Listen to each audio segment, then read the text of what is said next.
Hello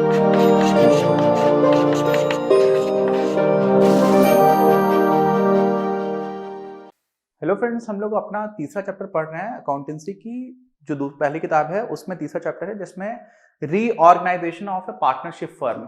किसी एक partnership साझेदारी फर्म है जिसके पुनर्संगठन की बात कर रहे हैं, पुनर्गठन हो रहा है उसका कब, जब किसी नए साझेदार का प्रवेश होता है, किसी नए पार्टनर की एंट्री होती है। अच्छा, और उसमें जो हमारा टॉपिक है वो क्या टॉपिक है?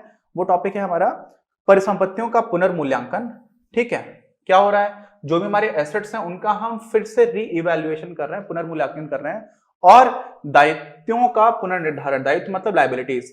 ठीक है, तो revaluation of assets and reassessment of liabilities, ये हमारा टॉपिक है। इसी टॉपिक के अंदर हम लोग कई चीजें पढ़ते चले आ रहे थे, तो उसमें जो अगला टॉपिक आता है, सब टॉपिक, वो आता है कि नए साझेदार के प्रवेश पर यह गणना करना आवश्यक है कि क्या फर्म की परिसंपत्तियों को उनके वर्तमान मूल्य पर दर्शाया गया है कि नहीं। कहां पे दर्शाया जाता है? बुक्स में क्या बात की गई है कि मान लीजिए दो लोग काम कर रहे थे, साथ में पार्टनर थे।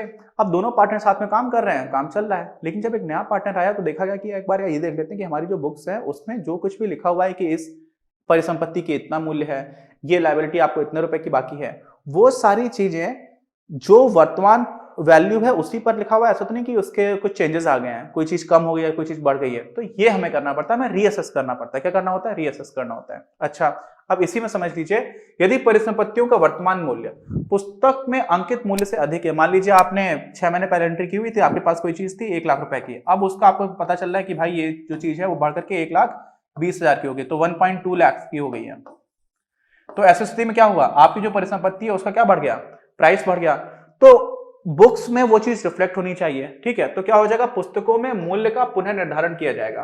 ठीक, अगर अधिक है, तो अगर कम है तो भी पुनर्निर्धारण किया जाएगा। भाई आपको तो जो एक्चुअल वैल्यू है वो दिखानी है, तो ऐसे केस में क्या हो जाएगा, आप पुनर्निर्धारण करोगे। क्या करोगे? पुनर्निर्धारण। अच्छा, तो क्या हो जाएगा, इसी प्रकार दायित्वों का अगर पुनर्निर्धारण करोगे आप, वो भी किया जाएगा, जिससे पुस्तकों में इनको उनके सही मूल्य पर लाया जा सके। किनके सही मूल्य पर? जो आपके दायित्व हैं, जो आपके लायबिलिटीज हैं। तो लायबिलिटीज को सही मूल्य पर लाना है और एसेट्स को भी सही मूल्य पर लेकर के आना है। अच्छा, और क्या हुआ, कुछ गैर अभिलेखित, समझ रहे हैं, गैर अभिलेखित का मतलब क्या हुआ, जो मेंशन ही नहीं की गई। हो सकता है आपने कोई नई परिसंपत्ति ली है जो आपकी बुक्स में लिखी हुई नहीं है, किसी भी वजह से कोई नई लायबिलिटी बन गई, कोई नया दायित्व बन गया, वो भी लिखा ही नहीं है। तो गैर अभिलेखित मतलब लिखा ही नहीं गया है, नोट ही नहीं किया गया है। तो उसको भी क्या करोगे, कोई नई परिसंपत्ति है, कोई नया दायित्व है, उसको भी आप लेखा पुस्तकों में लिख दोगे। ठीक, क्योंकि लेखा पुस्तकों में क्या होना चाहिए, जो भी आपके बिजनेस की परफॉर्मेंस है, जो स्थिति है, वो रिफ्लेक्ट होनी चाहिए। तो अगर नहीं है और कोई नया पार्टनर आ रहा है, पहले तो चीजें चलो ठीक है एज इट इज चल रही है, नया पार्टनर आ रहा है तो वहां पर सारी चीजों का, क्योंकि हम लोग परिसंपत्तियों की कितनी वैल्यू है, ये सारी चीजों को कैलकुलेट कर रहे होते हैं ना, फिर गुडविल को निकालने वाले भी एंगल याद रखिए, तो बहुत सारी चीजों को हम लोग निकालते हैं। तो इस वजह से ये सारी चीजें अपडेटेड होनी चाहिए। अगर लिखी ही नहीं है तो उसको हमें लिखना ही पड़ेगा। ऐसे ही क्या होगा, इस उद्देश्य के लिए फर्म पुनर्मूल्यांकन खाता खोलती है। क्या खोलती है? पुनर्मूल्यांकन खाता, जिसको हम लोग इंग्लिश में बोलते हैं रिवैल्यूएशन अकाउंट। ये इसको तैयार करती है। अच्छा, अब क्या क्या इसमें जनरल एंट्रीज होती हैं, क्या होता है, इसको बहुत आसानी से समझ लेंगे, इसमें कोई दिक्कत की बात नहीं है। फिर हम लोग इसी पर बेस्ड एग्जांपल्स देखेंगे तो हमें और भी ज्यादा क्लैरिटी मिलेगी। अच्छा, क्या होता है, प्रत्येक परिसंपत्ति या दायित्व के पुनर्मूल्यांकन होने पर, ठीक है, अगर आपको लाभ होता है, क्या होता है, लाभ होता है, तो इस खाते में हम क्या करते हैं ना, हस्तांतरित किया जाता है, या हानि होती तो भी हम इसमें हस्तांतरित कर देते हैं। अब इस खाते को कब हम डेबिट करेंगे, कब हम क्रेडिट करेंगे, कब हम नाम पक्ष में एंट्री करेंगे और कब हम जमा पक्ष में एंट्री करेंगे, ये बात समझना इंपॉर्टेंट है। बहुत आराम से लॉजिकल है, इजीली समझ में आएगी। अच्छा, क्या होता है, अंत में इसका जो शेष बचता है ना, तो आपने कुछ डेबिट किया, कुछ क्रेडिट किया, अब जो शेष बच गया, वो शेष जो है वो आपका कर देते हो, ट्रांसफर कर देते हो कहां पर, पुराने साझेदारों के पूंजी खातों में। ये इंपॉर्टेंट है, और वो भी उनके बीच में जो पुराना लाभ विभाजन अनुपात था उसी अनुपात में। दो चीजें समझिए, क्या किया आपने, आपको हो गई, आपको पता चला पहले 1 लाख रुपए की थी संपत्ति, अभी आपने देखा वर्तमान मूल्य 1,20,000 का, लेकिन बुक्स में तो 1 ही लाख लिखा हुआ है, तो इसको तो 1,20,000 लिखना चाहिए। तो जब आपको समझा कि 1,20,000 होना चाहिए, तो 20,000 जो एडिशनल है वो एक तरह का प्रॉफिट होगा, गेन हुआ है ना, उसको प्रॉफिट नहीं बोलेंगे टेक्निकल टर्म्स में, तो क्या बोल देंगे, गेन। ठीक है, तो गेन का मतलब क्या हुआ, लाभ हो गया। अब अगर आपको लाभ हो गया है तो क्या करोगे, लाभ को आप क्या लिखते हो, जब भी प्रॉफिट एंड लॉस अकाउंट में लाभ आपको होता जा रहा है तो आप क्या करते हो, क्रेडिट बैलेंस हो जाता है। ठीक है, डेबिट बैलेंस तो होता नहीं है, तो आपको क्या हो जाएगा, क्रेडिट बैलेंस हो जाएगा अगर लाभ हुआ है। तो अगर आपकी परिसंपत्ति ज्यादा निकली वर्तमान में, तो क्या हो जाएगा, आप क्रेडिट करोगे। लेकिन अगर लायबिलिटी ज्यादा निकल गई, लायबिलिटी में क्या होता है, लायबिलिटी अगर ज्यादा हो गई तो एक तरह का नुकसान हो गया आपको, तो आप क्या करोगे, डेबिट साइड पे ज्यादा कर दोगे। और इसी का उल्टा, अगर आपकी एसेट कम हो जाए, परिसंपत्ति कम निकले, तो क्या करोगे, तो भी आप डेबिट साइड एंट्री करोगे। और अगर आपकी लायबिलिटी कम हो जाए, आपको पहले लग रहा था कि आपको किसी को 2 लाख रुपए देने, आपको पता चला नहीं नहीं इनको तो 1.5 लाख रुपए वापस करना है, तो जो 50,000 रुपए का अंतर है वो क्या हुआ, एक तरह का वो गेन हुआ है ना, या कम लॉस हुआ। तो दोनों ही स्थिति में क्या हो जाएगा, मतलब लॉस पहले से कम हो गया, लायबिलिटी कम हो गई, तो उस स्थिति में क्या हो जाएगा, आप डेबिट साइड पे एंट्री करोगे। तो कौन सी एंट्री कहां पर होगी, सीधी सी बात है, यहां पर रिवैल्यूएशन अकाउंट में हम ये देख रहे हैं कि पहले की जो स्थिति थी उसकी तुलना में हमें लाभ हो रहा है या हानि हो रही है। लाभ होगा तो क्रेडिट करेंगे, और अगर हानि हो रही है तो डेबिट करेंगे, यानी कि नाम पक्ष में एंट्री करेंगे। अच्छा, ये बात भी आगे समझ में, ठीक है। और उसके बाद दूसरी बात, तो जो भी नेट बैलेंस हुआ, नेट बैलेंस का मतलब क्या हुआ, आपने सारा डेबिट जोड़ लिया, सारे क्रेडिट कर दिया, उसके बाद से आपको समझ में आ गया कि आपको लास्ट में तो आप बैलेंस ले ही आते हो, लेकिन मान लीजिए आपका क्रेडिट साइड ज्यादा था, तो इसका मतलब क्या हुआ, आपको कुल मिलाकर नेट फायदा हुआ। अब जो भी फायदा हुआ वो हम यहां पर एंटर कर देते हैं, बैलेंसिंग एंट्री होती है हमारी, ठीक है। जिस अगर भाई यहां पे ज्यादा है आपका क्रेडिट, यहां पे कम है, तभी तो यहां पे बराबर लाने के लिए हमें यहां पे कुछ ऐड करना पड़ेगा, तो ये हमारी बैलेंसिंग एंट्री होती है कि नहीं होती, जो हम लोग कक्षा 11 में बहुत आराम से पढ़ चुके हैं। नहीं पढ़ा है तो 11th क्लास के वीडियोस देखिए। तो होता क्या है, ये जो अमाउंट निकल करके आया है ये किस में बांटा जाएगा, तो नया पार्टनर आया उससे कोई लेना देना नहीं है, नया पार्टनर को हमें कुछ भी देने की जरूरत नहीं है। जो पुराने लोग थे उनके बीच में जो पुराना लाभ विभाजन अनुपात था, जो पुराना प्रॉफिट डिवाइड करने का रेशियो था, ठीक है, तो वो जिस तरह से पहले आपस में डिवाइड कर रहे थे प्रॉफिट, उसी रेशियो में इस चीज को हम बांट देंगे, क्योंकि नया तो अभी आया ही नहीं है। यहां पर भी क्या हो रहा है कि नए आने से पहले क्या क्या चीजें थी उसकी बात की जा रही है, ठीक। तो अच्छे से समझ में आ गया होगा। अब इसी को देखते हैं आगे क्या क्या है। पुनर्मूल्यांकन खाते को प्रत्येक परिसंपत्ति के मूल्य में वृद्धि पर तथा दायित्व में कमी होने पर, मूल्य में परिसंपत्ति बढ़ जाए या लायबिलिटी कम हो जाए, एक ही बात है, हम क्रेडिट कर देते हैं, हम जमा साइड में एंट्री कर देते हैं। जमा मतलब क्रेडिट साइड। अच्छा, क्रेडिट किया जाएगा क्योंकि यह एक अभिलाभ है, गेन है, लाभ भी बोलेंगे उसको, अभिलाभ बोलते हैं हिंदी में, गेन। अच्छा, फिर इसी प्रकार एग्जैक्टली उल्टा हो जाएगा, परिसंपत्ति अगर आपकी घट जाए, कमी हो जाए, और दायित्व में अगर वृद्धि हो जाए, तो क्या करेंगे, हम डेबिट साइड पे एंट्री कर देंगे, है ना। पुनर्मूल्यांकन खाते का डेबिट कर दिया जाता है। अच्छा, क्योंकि एक तरह की हानि हो गई। फिर क्या हुआ, यदि जमा शेष है, यानी कि आपके पास जो नेट बैलेंस आया है वो अगर क्रेडिट बैलेंस, इसका मतलब क्या, आपको प्रॉफिट हुआ है, तो क्या हो जाएगा, निवल लाभ, यानी कि आपको नेट गेन है।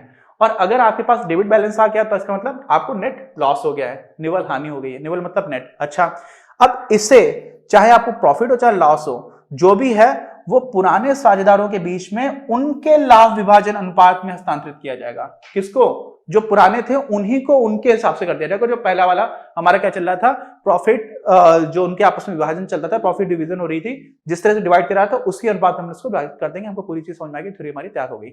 अब क्या करेंगे, कैसी जनरल एंट्रीज होंगी, बहुत आसान है। क्या क्या हो जाएगा, अगर आपकी रोजना बाजार प्रविष्टियां क्या क्या होंगी इसकी बात करेंगे। तो परिसंपत्तियों के मूल्य में अगर आपकी वृद्धि हो गई है, तो आप समझिए जब परिसंपत्तियों के मूल्य में वृद्धि हो गई तो आप रिवैल्यूएशन अकाउंट जो था ना, उससे क्या कर रहे हो, पैसे ट्रांसफर करोगे, किसमें खाते ट्रांसफर करोगे, तो जो आप परिसंपत्ति खाता है इसमें आपका क्रेडिट बैलेंस रहा होगा, याद करिए, इसमें रहा क्रेडिट बैलेंस। अब वो पैसे आप ट्रांसफर कर रहे हो, कहां पे ट्रांसफर करोगे, पूंजी खाते में। तो जब ट्रांसफर कर रहे होगे तो इसको क्या करना पड़ेगा, डेबिट करना पड़ेगा, तो आप इसको कर दोगे डेबिट, किसको, रिवैल्यूएशन अकाउंट को, जो परिसंपत्ति खाता है आपका। तो देखिए पहली जो एंट्री होगी वो क्या हो जाएगी, आपकी परिसंपत्तियों के मूल्य में वृद्धि पर। तो जब परिसंपत्तियों के मूल्य में वृद्धि हो रही है तो आपको पता था कि आपका पुनर्मूल्यांकन जो खाता था उसमें क्या हो रहा था, वो तो आपका क्रेडिट बैलेंस हो गया था, लेकिन उसकी बात हम लोग यहाँ पर नहीं करेंगे। उससे पहले क्या देख लेंगे, आप समझ लीजिए कि जो पुनर्मूल्यांकन खाता है इसमें तो आपका क्रेडिट साइड ही रहा है, ठीक है। तो आपको जो भी लाभ हुआ है, गेन हुआ है, वो आपको इस तरफ आ गया। और क्या चीज बढ़ गई, एसेट बढ़ गया है। क्यों, क्योंकि परिसंपत्तियों के मूल्य में वृद्धि हो रही है, तो एसेट बढ़ता है तो सीधा सीधा हम लोग उसको क्या कर देते हैं, डेबिट कर देते हैं, तो वो नाम में एंट्री हो जाएगी। इंग्लिश में लिखेंगे तो एसेट अकाउंट हो जाएगा, टू रिवैल्यूएशन अकाउंट यहीं पर आ जाएगा।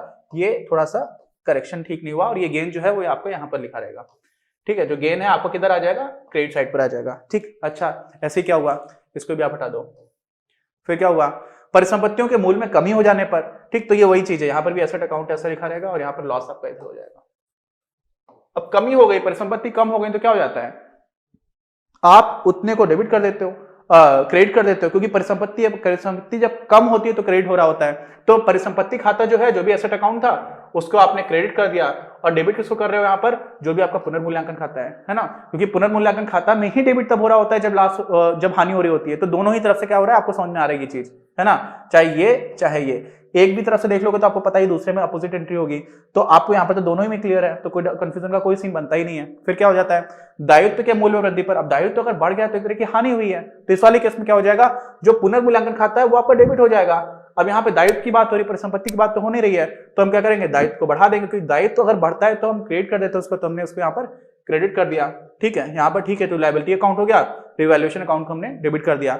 ऐसे एग्जैक्टली उल्टा हो जाएगा, कोई दायित्व है कोई लायबिलिटी है, अब दायित्व में कमी आ रही है, तो आप जब दायित्व में कमी आती है तो उसको हम डेबिट कर देते हैं, तो लायबिलिटी अकाउंट को डेबिट कर देंगे, ये लायबिलिटी अकाउंट है इसको हमने डेबिट कर दिया, ठीक, अच्छा, और जो हमारा रिवैल्यूएशन अकाउंट है उसको हम क्या कर देते हैं, क्रेडिट कर देते हैं। अच्छा, एग्जैक्टली एक ही जैसी एंट्रीज थी, इनमें क्या हुआ है देखो, ये चार जो हो गई ना, इसमें आपको अगर एक भी पता है तो आप एग्जैक्टली परिसंपत्ति का वृद्धि हो रही है तो परिसंपत्ति की कमी में एग्जैक्टली उल्टा हो जाएगा, और साथ में दायित्व के बढ़ने में भी लगभग उल्टी एंट्री हो जाएगी, हालांकि वहां पे परिसंपत्ति खाते की जगह आपका दायित्व खाता आ जाएगा, जैसे कि आ गया था दायित्व खाते से, बस इतनी सी बात होगी।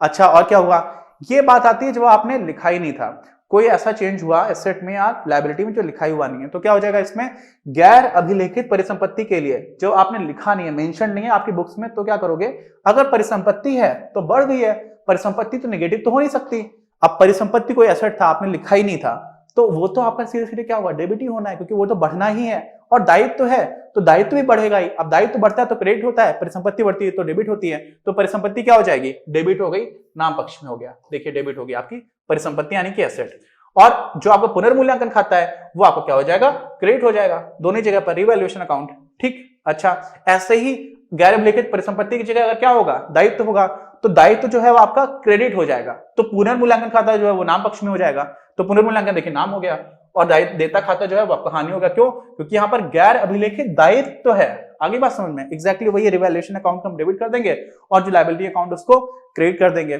फिर क्या हुआ, अगली जो एंट्री आ जाएगी, यहां पर क्या हो रहा है ना, पुनर्मूल्यांकन पर अगर हमें लाभ हुआ, नेट लाभ हुआ, उसको हम हस्तांतरित कर रहे हैं, ट्रांसफर कर रहे हैं, अभी तक ट्रांसफर नहीं किया था, अभी तक तो पहली एंट्री थी, अब हमें हो गया प्रॉफिट, कब, जब हमने रिवैल्यूएट किया, और रिवैल्यूएट पर जब प्रॉफिट हमने देखा तो उस प्रॉफिट को हम लोग क्या कर रहे हैं, बांट रहे हैं, और कहां पर बांटते हैं हम लोग, जो हमारे पुराने साझेदार थे उनके पूंजी खाते में, उनके कैपिटल अकाउंट्स में, तो क्या हो जाएगा, ओल्ड पार्टनर्स के कैपिटल अकाउंट में जाएगा, जो हमारे पुराने साझेदार हैं उनके पूंजी खाते में जाएगा, और उनके पूंजी खाते का बढ़ने का मतलब क्या होता है, क्रेडिट हो रहा होता है, तो ये क्या हो जाएगा, क्रेडिट हो जाएंगे, तो डेबिट क्या होगा, जो हमारा नेट बैलेंस आया था, देखो एक तरह से प्रॉफिट एंड लॉस जैसा समझ लो यार रिवैल्यूएशन अकाउंट को, अब रिवैल्यूएशन अकाउंट में हमारा क्रेडिट साइड बैलेंस साइड का मतलब क्या हुआ, गेन हुआ है, अभिलाभ है, अब उस अभिलाभ को जब ट्रांसफर करना होगा तो हमें इधर एंट्री करनी पड़ेगी, तो हम उसको डेबिट कर देंगे, तो हम लोगों ने क्या किया, पुनर्मूल्यांकन खाते को डेबिट कर दिया, है ना, रिवैल्यूएशन अकाउंट को क्या किया, डेबिट कर दिया, यही तो बोला है, हो गया।